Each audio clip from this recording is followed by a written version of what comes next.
အမေစနီးသမီးကျမရွေးချယ်ခွင့်မရှိတဲ့အမျိုးသမီးတွေဘဝလူမှုပတ်ဝန်းကျင်ကသတ်မှတ်ပေးတဲ့ပုံသေးစံနှုန်းတွေကြားလုပ်ရမည်လုပ်ရမည်ဝင်နေသွားပြီအိုးတက်ကြိုးလေအိုးဘယ်မှာလဲကွာကျမရဲ့စိတ်အလင်းအားပြေးလွှားနေတယ်ကျမရဲ့လူမမယ်ကလေးကျမရဲ့ကလေးလေးကိုကယ်ရမယ်ဝိုင်းတားနေတဲ့လက်တွေဆက်မသွားဘူးပြောနေတဲ့စကားတွေကိုဒါတွေကကျမခြေလမ်းတွေကိုရက်တက်မပြစ်နိုင်ခဲ့ကျမရဲ့စိတ်စောအုံကကျမလက်ကိုလွတ်သွားတဲ့ကလေးလေးရဲ့လက်ကလေးစီမှာအဲ့ဒီဇောကြောင့်ပဲအန်ဒီရီကြားတဲ့စွတ်တိုးဝင်တယ်နောက်ဆုံးတော့ကျမရောက်လာခဲ့တယ်ပြုတ်ကျနေတဲ့အုပ်ပုံတွေကကျမရဲ့လက်တွေနဲ့ရှင်အားချင်းဖယ်မျှပါမလဲဒါပေမဲ့ကျမလက်မလျှော့ကျမလက်ကတန်ရာတွေရဲရဲနီနေတဲ့သွေးတွေ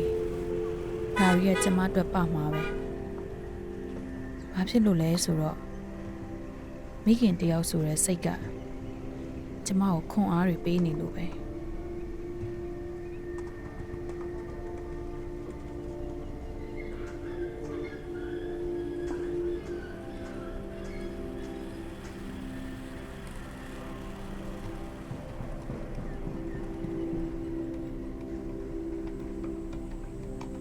စကန်ဝတ်စာလေးငြိမ်သက်ပြီးတဲ့အခါကျမခြေတော်အောက်ကမြေကြီးကလိုင်းတို့နေလို့ရွေ့ရှာလာတယ်စိတ်ငြိမ်နေတဲ့ပတ်ဝန်းကျင်ဟာတော်လဲတန်ကြီးအောင်မှာအရာရာဖြူကျပျက်စီးလို့ခုခဲ့ရမယ်အန်ဟောထိတ်လန့်စိုးရင်စိတ်ကကျမခြေတော်ကိုစုပ်ယူဝါမျိုးထားကြပြီခွေချဲပေါ်မှာထိုင်ပြီးကြံနေခဲ့တဲ့ကျမအမျိုးသားတကူလုံးကရှိသမျှအားတွေကိုစုစည်းကြောက်စိတ်ကိုဘေးဖယ်ပြီးအမျိုးသားရှိရာစီကျမစူးစမ်းပြီးတော့သွားတယ်တတိပေးတဲ့မျိုးကျမမကြားနိုင်တော့ဘူးကျမစိတ်နဲ့ကိုယ်ကလမ်းမလျှောက်နိုင်တဲ့အမျိုးသားစီမှာ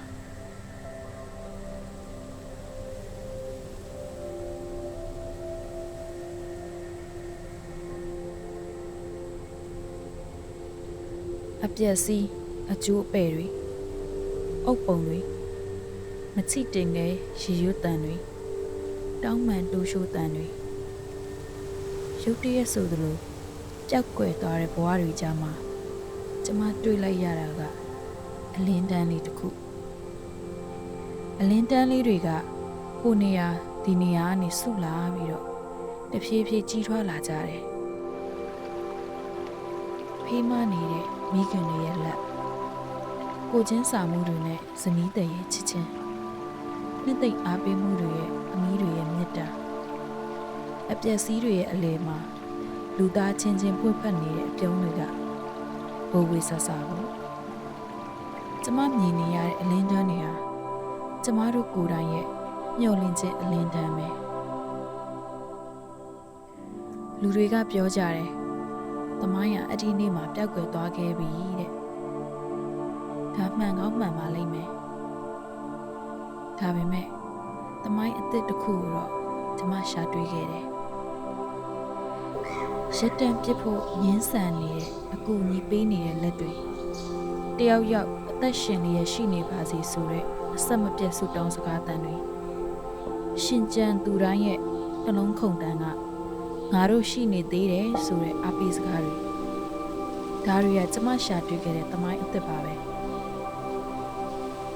ကျမဖះမှာငကိုထက်ပန်းတွေအများကြီးလှူတယ်စွန့်ခါသွားရတဲ့လူတွေအတွက်ရောရှင်ကျန်ခဲ့တဲ့လူတွေအတွက်ပါကျမဆုတောင်းတယ်